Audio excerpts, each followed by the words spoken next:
नमस्कार दोस्तों, आप सबका बहुत बहुत स्वागत है मेरे इस YouTube चैनल पर। आज हम बात करेंगे साइनस के बारे में। साइनस की प्रॉब्लम क्या है और इसके क्या क्या सिम्टम है और इसके कुछ होम्योपैथिक मेडिसिन के बारे में मैं आपके साथ डिस्कस करूँगी। अगर हमारे साइनस में इन्फेक्शन हो तो इस कंडीशन को साइनोसाइटिस कहते हैं। इसकी वजह से हमारे फेस में दर्द होती है, कभी कभी हमारे फोरहेड में दर्द होती है, नाकों में भारीपन की फीलिंग होती है, आँखों के पीछे दर्द रहती है, कान हमेशा भारी भारी लगते हैं और नाकों से डिस्चार्ज होने के कंडीशंस देखने को मिलते हैं। बहुत ज़्यादा वर्क हो तो इस कंडीशन में साइनोसाइटिस के केसेस बहुत ज़्यादा बढ़ जाते हैं। इसके साथ अगर ठंड शुष्क हवा में बहुत ज़्यादा टहलने पर या फिर वेदर चेंजेस की वजह से ठंड शुष्क हवा लग जाने से इस कंडीशन में भी साइनोसाइटिस के कंडीशंस बहुत ज़्यादा थकान की फीलिंग होती है, बहुत ज़्यादा फीवरिश कंडीशंस देखने को मिलती है, बहुत ज़्यादा बदन में दर्द होता है और टेम्परेचर भी कभी कभी हाई होने लगती है।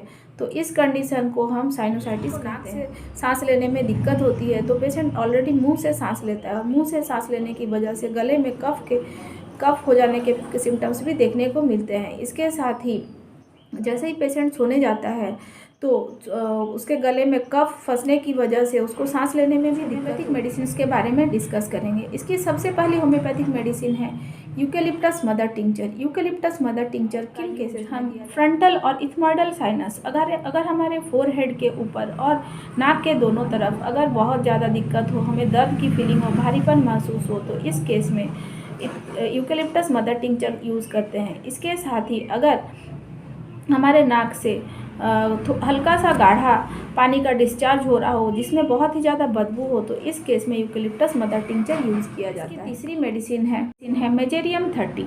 अगर हमारे नेज़ल बोन में बहुत ज़्यादा बर्निंग सेंसेशन हो, इसके साथ ही येलो कलर की डिस्चार्ज हो रही हो जो कि बदबूदार हो, तो इस कंडीशन में मेजेरियम 30 यूज़ किया जाता है। कैली आयोड 30, तो कैली आयोड 30 का यूज़ हम अगर फ्रंटल साइनस का केस हो तो उस केस में कैली आयोड 30 यूज करते हैं। इसके साथ ही अगर वाटरी डिस्चार्ज बहुत ही पतला हो और बहुत ही एक्रिड हो जिसके बहने से हमारे नाक में छिलने जैसा कंडीशन देखने को मिले, तो इस कंडीशन में कैली आयोड 30 का इसकी मेडिसिन के बारे में डिस्कस करेंगे। अगर साइनस की दिक्कत बहुत दिन से चली आ रही हो और हल्का सा साइनस की प्रॉब्लम होने से फोरहेड में दर्द हो, फोरहेड में दर्द होने के साथ साथ माउथ में ड्राइनेस बहुत ज़्यादा फील हो, बहुत ज़्यादा पानी पीने की इच्छा हो, तो इस केस में नेट्रम्यूर 30 का केस की दूसरी मेडिसिन है पल्साटिला 30।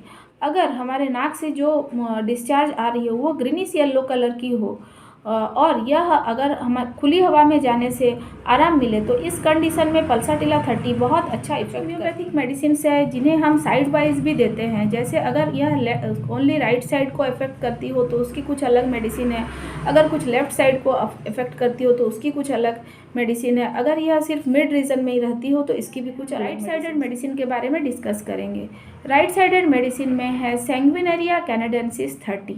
अगर हमारे नाक से thick yellow discharge right side से निकलती हो और हमेशा जब भी साइनस का इफेक्ट हो सबसे पहले राइट साइड को ही कैप्चर करती है और बहुत दिनों तक राइट साइड में पेन की फीलिंग हो, तो इस कंडीशन में सैंग्विनेरिया कैनेडेंसिस 30 का यूज़ किया जाता है। अगर साइनस की प्रॉब्लम और सर दर्द की प्रॉब्लम दोनों अल्टरनेट होती हो, अगर साइनस की दिक्कत सांस लेने में दिक्कत हो तो उस वक्त सर दर्द ना हो, और अगर सर दर्द हो तो सांस लेने में दिक्कत ना हो, अगर यह दोनों कंडीशन अल्टरनेट होती हो तो इस कंडीशन में लेकेसिस मेडिसिन का। मिडिल साइनोसाइटिस में अगर बहुत ज़्यादा नाक चोक हो और नाक को बहुत ज़्यादा झाड़ने से भी नाक से कुछ भी डिस्चार्ज न निकलता हो बट सर भारी हो और नाकों में सांस लेने में दिक्कत हो, इस कंडीशन में हम स्टिक्टा 30 का यूज करते हैं। तो यह थी medicine, left sided medicine, right sided medicine और मिडिल साइनोसाइटिस की मेडिसिन। अब मैं कुछ मेडिसिन के बारे में डिस्कस करूंगी जिनको लेने से साइनोसाइटिस की प्रॉब्लम हमेशा के लिए चली जाती है। तो इस कंडीशन की मेडिसिन है बेसिलिनम 30। बेसिलिनम 30 यह मेडिसिन का यूज अगर हम 15 दिन में एक बार करते हैं तो यह जो साइनोसाइटिस के कंडीशंस बचपन से बच्चों में देखने को मिलती है यह धीरे धीरे चली जाती है।